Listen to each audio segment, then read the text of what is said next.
Hola, espero que estén muy bien. Mi nombre es Aldo Orduña Cruz, estudiante de la Facultad de Medicina de la UAP, y en este video hablaré sobre los fármacos a través de la nefrona, específicamente sobre la absorción y secreción tubular de estas moléculas medicamentosas.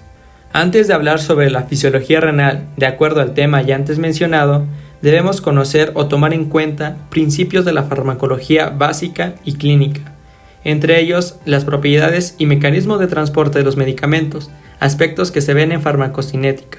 Entonces, primero hablaremos sobre las propiedades de los fármacos. Casi todos los fármacos, o gran parte de ellos, son ácidos o bases débiles, que de acuerdo a sus características, están en solución en forma ionizada y no ionizada. En el caso de las moléculas no ionizadas, son hiposolubles y se difunden fácilmente a través de la membrana celular.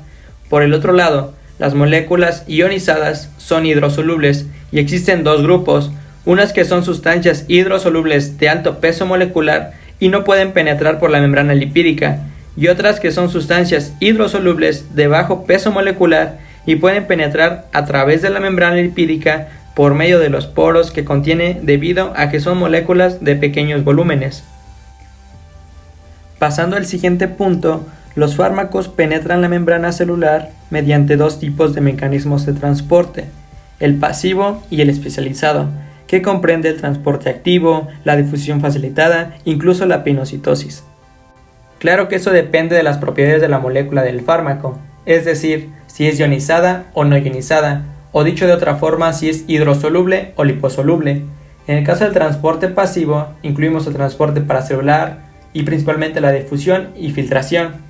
En el caso de la difusión simple, es la transferencia de una sustancia a través de una membrana a favor de un gradiente de concentración. Eso nos quiere decir que tanto las sustancias liposolubles como las moléculas de bajo peso molecular hidrosolubles pueden atravesar la membrana corporal por simple difusión. Por el otro lado, la filtración es el pasaje de una sustancia a través de una membrana celular debido a un gradiente de presión hidrostática entre ambos lados de la misma. Con esto ya vamos entrando al tema de fisiología renal, ya que la membrana glomerular del riñón es un ejemplo de la membrana filtrante. De forma general, los procesos que ocurren en el riñón como órgano excretor de fármacos son los siguientes. El primero sucede a nivel del corpúsculo renal, como podemos observar en la imagen, representando la filtración glomerular. El segundo es la resorción tubular pasiva, que ocurre en el túbulo contorneado proximal. Y por último, la secreción tubular activa, que ocurre en el túbulo contorneado distal, de acuerdo a la literatura.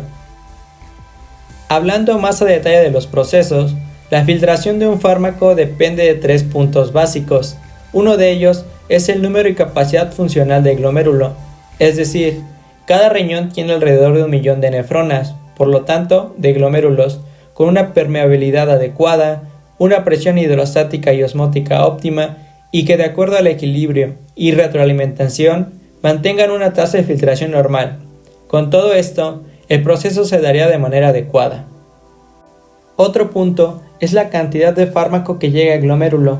Eso tiene mucha relación con el siguiente aspecto, que es el grado de unión a proteínas plasmáticas. La filtración glomerular es un proceso pasivo, en el cual pasan todas las sustancias de bajo peso molecular, prácticamente todos los medicamentos. Por el glomérulo, solo se filtra la porción del medicamento que no está combinada con las proteínas, es decir, la fracción libre.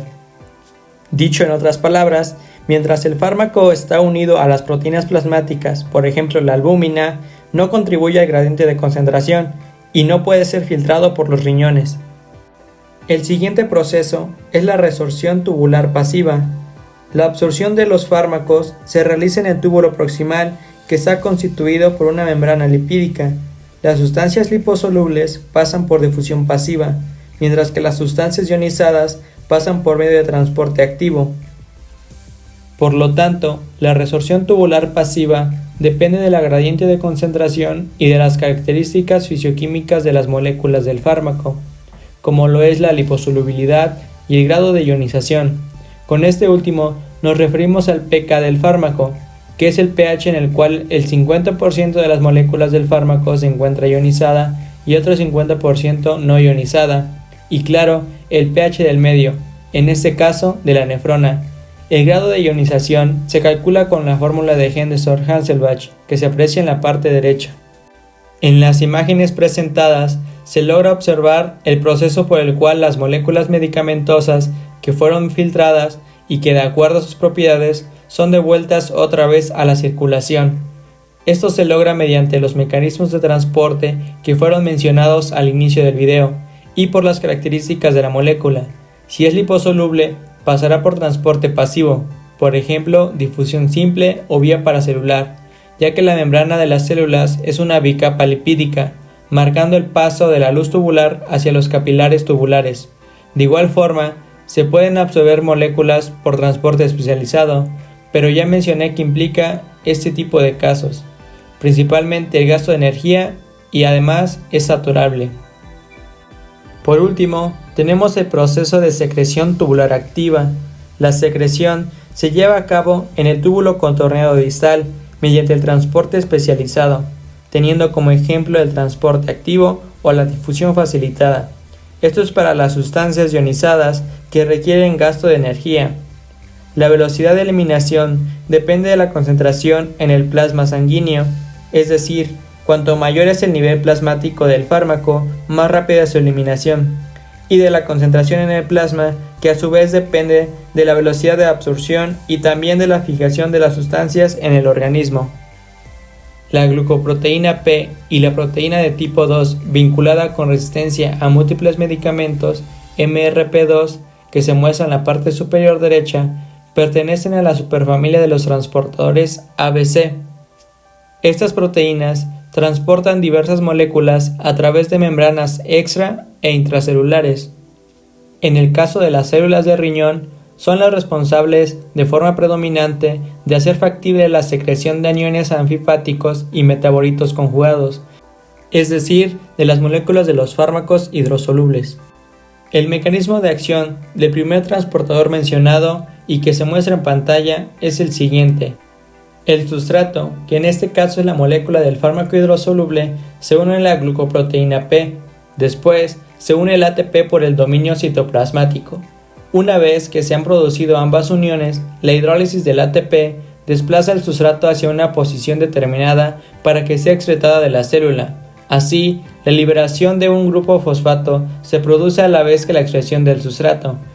Se libera ADP y una nueva molécula de ATP se coloca en otro lugar de unión específico para él. Una nueva hidrólisis junto a la liberación de ADP y fosfato restablece la conformación original de la proteína, por lo que el proceso puede empezar de nuevo.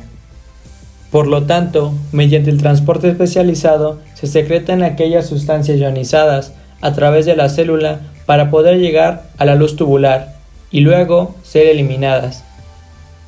Para finalizar, tomo la premisa de que el riñón es el principal órgano de excreción y es el responsable de eliminar las sustancias hidrosolubles. Con esto doy la siguiente conclusión. La absorción y secreción de los fármacos dependen si aquellas moléculas son liposolubles o hidrosolubles. Es el principio para que ambos procesos se lleven a cabo. Es lo más importante. Las células de los túbulos son menos permeables a las formas ionizadas de electrolitos débiles, razón por la cual la resorción pasiva de tales sustancias se realiza con base en el pH. Con esto y con el pK de los fármacos entramos en el ámbito clínico, en este caso las intoxicaciones. En el tratamiento de la intoxicación medicamentosa es posible acelerar la excreción de ciertos fármacos alcalinizando o acidificando la orina. Si se hace más alcalina la orina tubular, se excretan los ácidos débiles con mayor rapidez y magnitud, porque están más ionizados y disminuye la resorción pasiva. Por otro lado, cuando la orina tubular se acidifica, la fracción del fármaco ionizado disminuye y su excreción se reduce. Por lo tanto, la alcalinización y acidificación de la orina tienen efectos opuestos sobre la excreción de las bases débiles. Con esto, deducimos que en el caso de una intoxicación por medicamentos ácidos, como la aspirina, lo recomendable es tratarlo con bicarbonato, y en el caso contrario, que sea una intoxicación por fármacos alcalinos, se recomienda dar cloruro de amonio. Por mi parte eso es todo y agradezco su atención.